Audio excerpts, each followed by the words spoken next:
Bonjour à toutes et à tous et bienvenue pour cette toute nouvelle interview. Aujourd'hui, nous allons partir à la rencontre de Justin Morelli, qui est candidat à l'UNI. Alors, l'UNI, c'est un parti qui veut unifier la Belgique, mais quelles sont précisément les idées du parti? Nous allons partir à sa rencontre au cinquantenaire dès maintenant. C'est parti. Bonjour Justin. Bonjour. Alors Justin, tu as 19 ans, tu es candidat à l'UNI. L'UNI, c'est un tout nouveau parti. Alors d'abord, pour se concentrer un petit peu sur toi, pourquoi se lancer dans la politique aussi jeune? Eh bien, tout d'abord, déjà aux dernières élections en 2019, j'étais très intéressé par la politique. J'ai toujours eu cette volonté de vouloir changer les choses. J'ai très vite été au courant, notamment grâce à l'éducation que j'ai reçue par mes parents, des problèmes auxquels faisait face la Belgique. Donc j'étais déterminé, après 2019, à m'engager en politique. J'ai choisi un parti comme l'UNI, qui était un tout nouveau parti quand je l'ai rejoint, parce que simplement les partis traditionnels ne me convenaient pas. J'ai jamais trouvé un parti qui me faisait dire j'ai envie de m'engager à 100% pour eux. Et donc quand j'ai rencontré Charles et qui m'a proposé de faire partie de l'UNI et d'aider à créer le parti, j'ai foncé et j'ai pris l'opportunité. Alors, tu as 19 ans, c'est ça? Oui. Allier les études et la politique, c'est pas un peu compliqué? Ah, c'est pas le plus simple. Évidemment, quand on voit des personnes qui se lancent à fond dans la politique, notre président de parti par exemple, Charles, Oui. il a terminé ses études l'année passée à Maastricht. Cette année, il s'est lancé à fond dans le parti. Il a évidemment beaucoup plus de temps à consacrer à ça. Mais au final, on arrive à compiler les deux. Moi, je suis en première année en sciences économiques Ok, tu étudies où? à Solvay, Ok, à très l'ULB. bien. Et c'est faisable. Bon, après, je pense pas que tout le monde puisse allier les deux. Et évidemment, parfois, je considère quand même que mes études sont la priorité. Oui, bien sûr. Alors, tu dis que l'UNI est un parti qui te correspond plus. Justement, pour ceux qui nous regardent, comment tu définirais l'UNI? Parce que l'UNI, ce n'est pas un parti très connu. Donc, comment tu pourrais définir ton parti? L'UNI, c'est le résultat d'un constat qui a été fait par les fondateurs du parti. Un constat que la Belgique se divisait de plus en plus. Et d'ailleurs, certains partis, notamment flamands, jouent beaucoup dessus. Et c'est aussi le constat d'une jeunesse qui se désintéresse de la politique. Vraiment, l'UNI a été créée pour réunifier la Belgique et créée par des jeunes qui connaissent la réalité du terrain, notamment pour les jeunes qui sont au courant de la précarité étudiante. Tous nos membres sont concernés par ce genre de problématiques, l'écologie, même l'entrepreneuriat. C'est des choses qui intéressent les jeunes aujourd'hui, mais les partis traditionnels ont cette fâcheuse tendance à simplement ne pas s'occuper en fait des vrais problèmes et à plus rester dans leurs mêmes problématiques. Ils pensent qu'il y a des problèmes en Belgique et ils veulent régler les problèmes qu'ils ont créés eux-mêmes en fait. Ok. Très bien. Alors, prochaine question. Voilà, l'UNI est un nouveau parti, je ne fais que le répéter. Mais justement, alors, comment ça se passe lorsqu'on veut se lancer, lorsqu'on veut créer un nouveau parti politique? Quel est le processus pour pouvoir arriver à pouvoir s'installer dans la classe politique? Tout d'abord, c'est pas facile. Les nouveaux partis politiques en Belgique ne disposent d'aucun financement. Aucune aide au lancement ou quoi que ce soit. Moi, je suis arrivé quand le parti était déjà officiellement créé. Donc, il faut d'abord créer en fait une ASBL afin de s'enregistrer et de pouvoir participer en fait aux élections et aux différentes choses auxquelles un parti peut prendre part. Ok. Et ensuite, une fois que l'ASBL a été créée, la deuxième étape, c'est principalement récolter des signatures. Pour pouvoir se présenter aux élections fédérales, il faut dans chacune des circonscriptions, donc il y en a 11, les 11 provinces de Belgique. Il faut récolter un certain nombre de signatures de la part de citoyens qui ne signent que votre liste. Ils n'ont pas le droit de signer plusieurs listes. Ou alors récolter la signature de 3 députés, donc soit fédéraux, soit d'autres parlements, afin de valider en fait la liste et de permettre de se présenter. À Bruxelles, par exemple, c'est 500 signatures. Et sans ces 500 signatures, c'est impossible de présenter une liste. On ne peut même pas devenir un parti officiel, entre guillemets. Ok. Et une fois que c'est fait, une fois que les 500 signatures ont été approuvées, l'étape d'après, c'est la campagne. Nos 500 signatures ont été approuvées il y a à peu près 3 semaines, je pense. Et depuis, c'est simplement la campagne. On a à disposition les affichages électoraux dans toutes les communes. On n'a pas la même place que les grands partis, évidemment. Ça dépend un peu des communes. Il y a des communes qui sont plus généreuses que d'autres en termes de place. Ok. Mais donc après, c'est le parcours d'un parti traditionnel au final. C'est mettre des affiches, faire du flyering sur les marchés, faire des interviews, et c'est ça. Ouais. C'est un peu plus compliqué de faire des interviews en Oui, bien général. sûr, oui. Il y a quand même une loi qui prévoit le temps de parole de chaque parti sur les médias, en tout cas les médias comme la RTBF, Les médias RTL. traditionnels, ouais. Oui. Donc là, ils sont obligés de nous interviewer à un certain point, ou en tout cas de nous donner un temps de parole. Mais c'est vrai que c'est plus compliqué, hein. On a eu de la chance que BX1 nous a fait confiance dans un débat où Charles, notre président, a pu participer. Et au Brabant Wallon, où on se présente aussi, on a eu Andrew, notre tête de liste, qui a pu participer aussi à un débat sur TVcom. Ok. Donc voilà, c'est c'est déjà pas mal. On fait notre petit chemin jusqu'aux médias au final. Ok, très bien. Alors aujourd'hui, quelle vision l'Uni a de la Belgique? Comment votre parti voit la Belgique? Bah, aujourd'hui, on voit la Belgique, on a tiré un constat, comme je le disais plus tôt. On a vu que la Belgique commençait à se diviser, alors que c'est contre la volonté de la plupart des citoyens. Même en Flandre, les partis d'extrême droite font des scores énormes alors qu'ils veulent diviser la Belgique, mais c'est pas la majorité des gens. Il y a eu un sondage qui est sorti il y a quelques temps, il y a moins de la moitié des Belges qui veulent séparer la Belgique, Oui. même en Flandre. Donc le vote à droite ou à l'extrême droite en Flandre ne veut pas forcément dire que… que c'est pour séparer la Belgique, Ok, exactement. C'est un vote qui au final, c'est un dommage collatéral au final. Cette séparation de la Belgique qui plane au-dessus de nos têtes comme une sorte d'épée de Damoclès. Tu penses que ça pourrait arriver un jour? Enfin, je sais que votre parti veut empêcher ça, mais… Oui, c'est tout le but, Ouais. c'est qu'on n'y arrive pas, mais je pense que vu les leviers juridiques qui existent en Belgique, ce sera très compliqué. Ok, Très franchement, je pense pas que ça arrivera un jour. ok. Je pense pas que la Belgique va vraiment se diviser, parce que pour le faire, il faudrait une réforme de la Constitution. Ouais. Euh, Ce qui est d'ailleurs en train… Enfin, je Ouais, dis pas qu'il y aura… Oui, c'est en train d'être fait. Oui. Enfin, en tout cas, ils ont approuvé la modification de certains articles. Ouais. Mais au final, il faudra quand même une majorité des 2 tiers au Parlement pour que ça passe. Et en plus, une majorité dans chaque groupe linguistique. Donc il faudrait quand même qu'il y ait 50%, enfin plus de 50% des députés francophones qui votent aussi pour la séparation de la Belgique. C'est très peu probable, Ouais. on l'espère en tout cas. On espère qu'aucun parti ne se fera avoir par les sirènes de l'extrême droite. Mais en tout cas, l'Uni est vraiment là pour empêcher ça, pour réunifier la Belgique et même faire chemin arrière par rapport à la fédéralisation. Oui. Aujourd'hui, la plupart des compétences sont déléguées aux régions et aux communautés, Oui, tout à comme fait. l'enseignement, la mobilité, l'aménagement du territoire, la santé même. Mais nous, à l'Uni, on voudrait vraiment ramener ça à l'État fédéral. C'est Ok. vraiment le fédéral qui doit prendre des décisions uniformes pour toute la Belgique, parce que si on n'a pas le même enseignement en Flandre, en Wallonie, ça va être compliqué. Oui. C'est compliqué de ramener les gens ensemble, de donner un sentiment unitaire, si au final il n'y a rien qui est fait dans ce sens-là, même dans les institutions. Et c'est pour ça que nos 3 grands axes, c'est la démocratie, l'éducation et l'innovation. Ok. Parce Très bien. qu'au final, tout passe par ces 3 choses-là. Du coup, ce qui se passe, c'est qu'à l'Uni, vous voulez refédéraliser toute la Belgique, mettre plusieurs compétences qui sont accordées aux régions et aux communautés dans une seule entité, le gouvernement fédéral. Alors, si vous êtes dans un gouvernement, ça voudra dire que vous devrez vous accorder avec les autres partis aussi. Comment comptez-vous convaincre les autres partis à vouloir aussi adopter cette optique de vouloir tout refédéraliser? Je pense qu'au final, ils seront convaincus d'eux-mêmes. C'est un sujet qui n'est pas vraiment abordé par les autres partis parce que c'est très polarisant au final. Il y a beaucoup de gens, beaucoup de partis qui préfèrent mettre l'accent sur d'autres points, mais je pense que le reste de notre programme est aussi en accord avec des idées aussi bien de gauche comme de droite. On a vraiment un parti qui rassemble, un parti qui a un programme au final qui est totalement acceptable pour tout le monde, tous les partis. Évidemment pas les extrêmes, Ouais. mais aussi bien les partis plus de gauche que de droite seront, je l'espère en tout cas, d'accord de travailler sur ce plan qu'on a de refédéraliser la Belgique. C'est dans leur intérêt aussi et c'est dans l'intérêt de tous les Belges. Ok, très bien. Alors, du coup, tu parlais de la précarité étudiante. Comment penses-tu pouvoir lutter contre cela? Bien, on a plusieurs mesures qu'on a publiées par rapport à la précarité étudiante. Ouais. La première, ce serait de rehausser le nombre d'heures limite.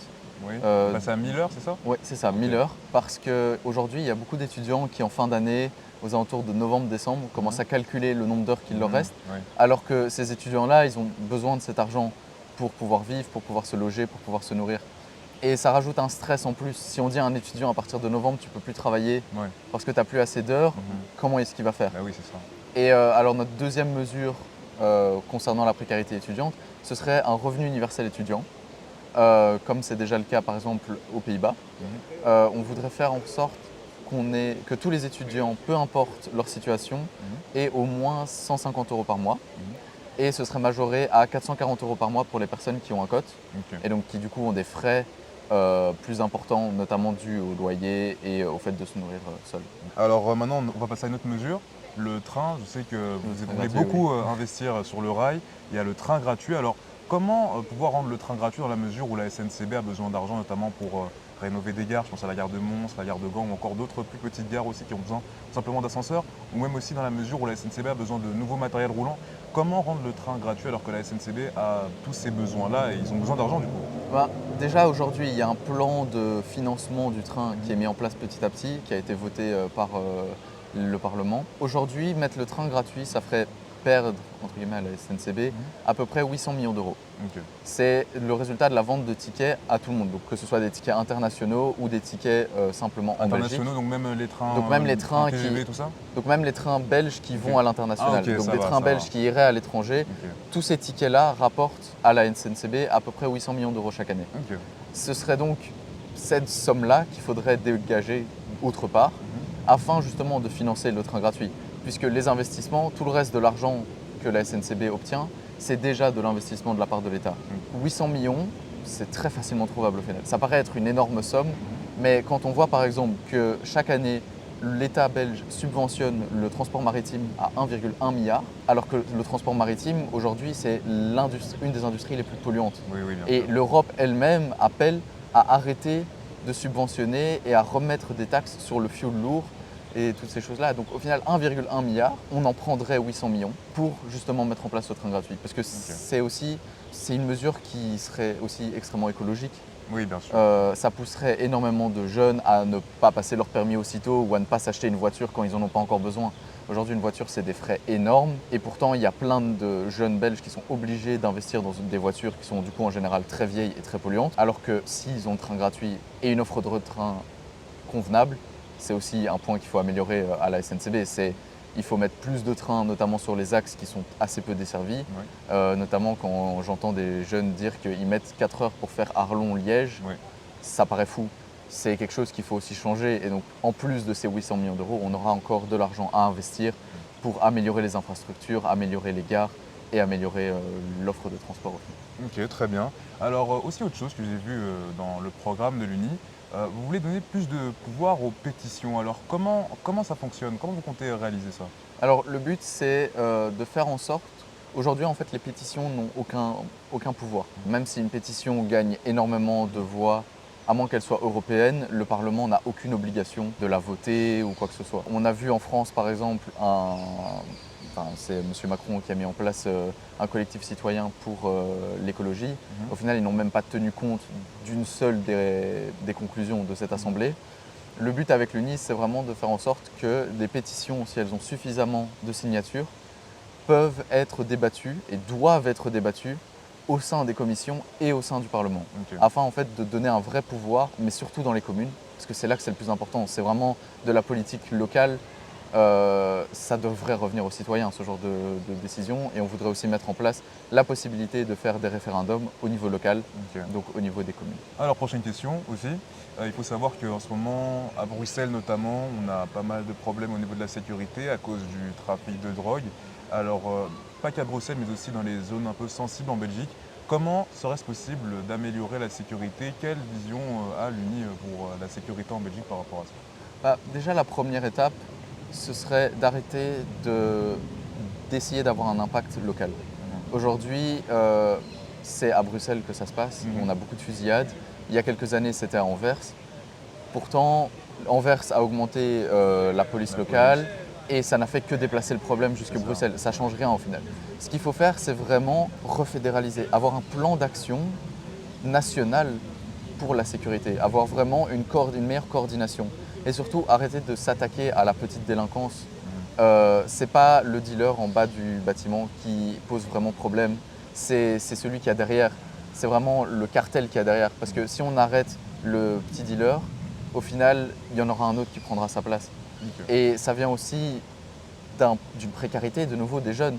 C'est beaucoup de jeunes qui se retrouvent tellement dans une situation précaire qu'ils sont obligés au final.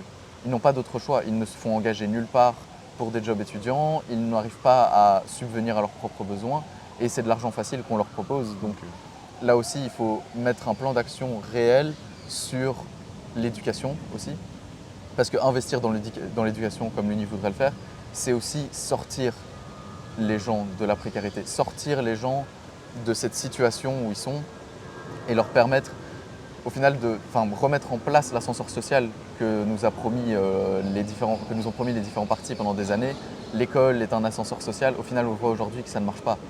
L'école aujourd'hui n'est pas plus un ascenseur social que la plupart des autres. Quand on voit les types d'études et qu'on regarde les diplômés de certains types d'études, on se rend bien compte qu'il y a toujours une disparité dans les résultats et l'Uni veut vraiment changer ça en investissement dans l'éducation, dans l'enseignement et en faisant en place de mieux orienter les gens. Des gens qui n'auraient peut-être pas pensé à faire par exemple des études de sciences politiques ou d'économie parce qu'ils n'ont jamais eu l'idée en fait. Il y a des gens qui sortent d'études secondaires qui ne savent pas du tout ce qu'ils veulent faire. Et justement pour ça, l'Uni veut mettre en place un test d'orientation qui serait obligatoire pour tous les rétos afin que tout le monde ait au moins un avis.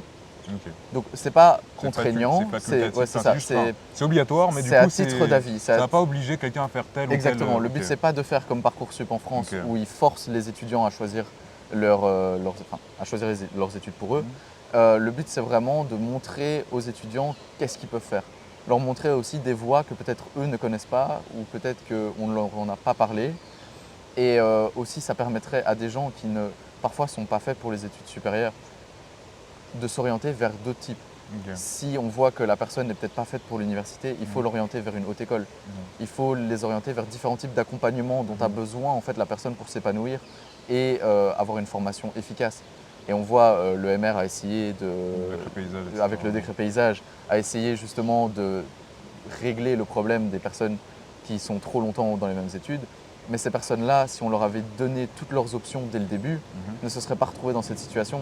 Si on leur avait dit dès le début, ah oui, mais peut-être que tu as envie de faire le droit maintenant parce que tu ne sais pas ce que tu veux faire plus tard, mais regarde, tu peux faire ça, ça, ça, et au final, montrer aux jeunes la voie qui est peut-être la leur pour qu'ils puissent plus facilement atteindre en fait leurs objectifs. Ok, très bien. Alors l'Uni, ça fait pas longtemps que vous êtes là.